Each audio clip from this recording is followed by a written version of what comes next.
อีกเนี่ย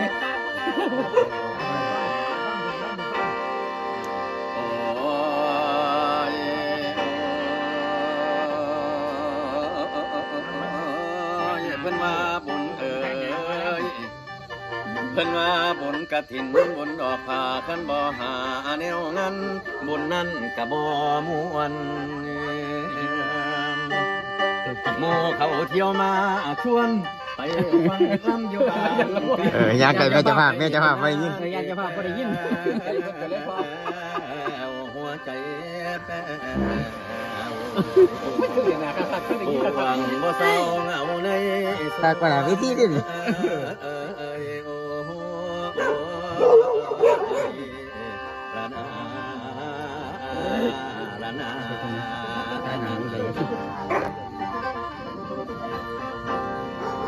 มาเถื่อนี่ล่ะคุณแม่หินละก่อนมาฮอดแล้วสิขอก้าวเป็นคำก่อนขอไว้พรเป็นแรงใจฝากส่งไปมายังทางอธิษฐานด้วยจิตมันปณิธานที่สูงทรงใจประสงค์ต่อต่างขันหวังให้ซอยสูงว่าสาธุเด้อผู้มีฤทธิ์เดชกาจอยู่ในโลกถึงสวรรค์รวมบาดาลนาคาผู้ข้าขอขมาคมให้มาคุมนอกความไว้แนวบอดีอย่ามีปองเด้อแม่เด้อให้ทำมาค่าของขันไปได้อยู่สุยามเป็นพ่อเฮือนแม่บ้านลูกหลานแก่นบ่หนีป่าความกตัญญูตาให้แลนมาดอกลุ่มลอมให้พากันมาหอมมือเล่นเอาใจใส่ความเจ็บเอ่ยนั้นอย่าได้ความไทยเจ้าอย่ามีหนอคุณแม่ให้ยืนเทียงโนทีลีอย่างงอมทั้งแอวขาเด้อแม่เด้อเป็นคุณยายคุณตาเป็นห่มโพให้หลานไว้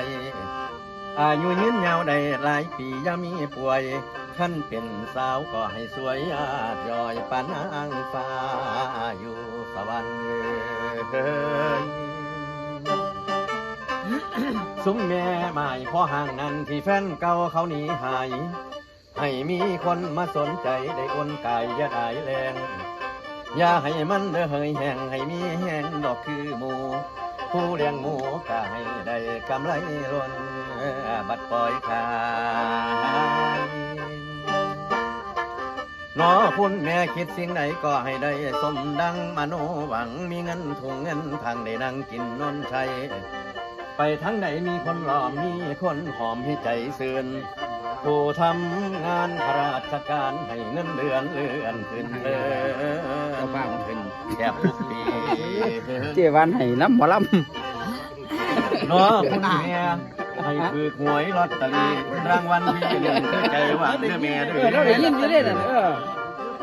ลงทุนไปบ่พอพัน เพราะตอนนี้ยกมือที่เขาหลด เป็นลาอย่าสิมีพลอยภัยต่างอุปสรรคสำคัญการงานนั้นให้ไหลลวงให้มีดวงแลนส่วนไว้เถินขึ้นสู่สวรรค์นอคุณแม่ขันนอนหลับให้เจ้าได้เงินหมื่นขันนอนเตือนให้เจ้าได้เงินแสนแบนมือไปให้ได้แก้วมานี่โชดขันเป็นเจ้าปากโคดให้มีผู้กาลุณาอย่ามีคนถือสาให้อภัยในความเอาผู้ทำหน้าให้มันเข่าเต็มสางจนขางเอ็นเป็นอาเซียร้อยล้านทางเมียเจ้านั้นอย่าปานอคุณเมียขอจบก่อนมาตอนท้ายขอไว้ใช้ให้น้องพี่และให้สุขีอยู่ดีเด้อทั่วแคว้น